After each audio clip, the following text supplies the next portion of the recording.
ایک جنگل کی غار میں ایک بلی رہا کرتی تھی۔ وہ بلی بہت ہی زیادہ شرارتی تھی۔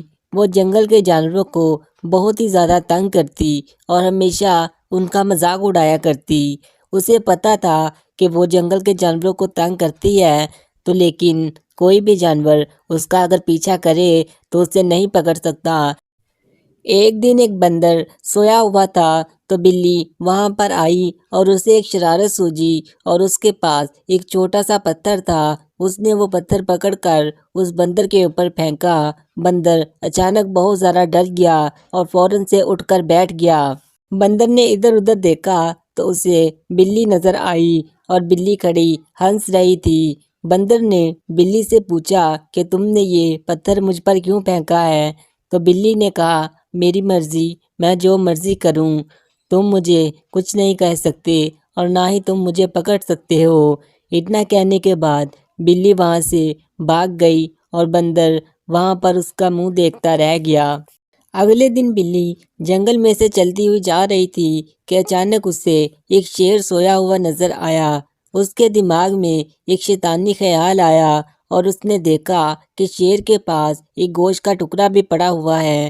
بلی نے سوچا آج اس شیر کو تنگ بھی کروں گی اور اس کا گوشت کا ٹکڑا بھی لے جاؤں گی، ویسے بھی مجھے بہت بھوک لگی ہوئی ہے۔ اس نے دوبارہ اپنے پاس سے ایک پتھر نکالا اور اس شیر کو مارا۔ شیر فوراً سے اٹھ گیا اور داڑنے لگ گیا۔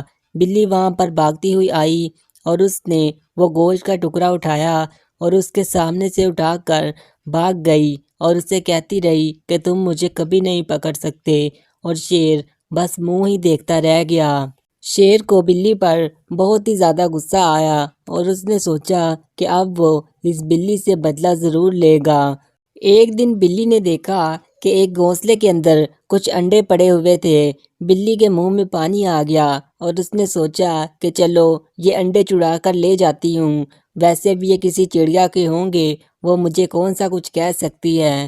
بلی وہ انڈے چرا کر وہاں سے بھاگنے لگ گئی، لیکن اسے نہیں پتا تھا کہ یہ انڈے کس جانور کے ہیں۔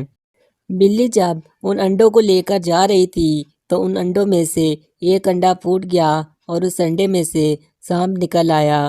سانپ کے بچے نے فوراً سے بلی کو ایک زوردار ڈنک مارا اور بلی وہیں پر مر گئی۔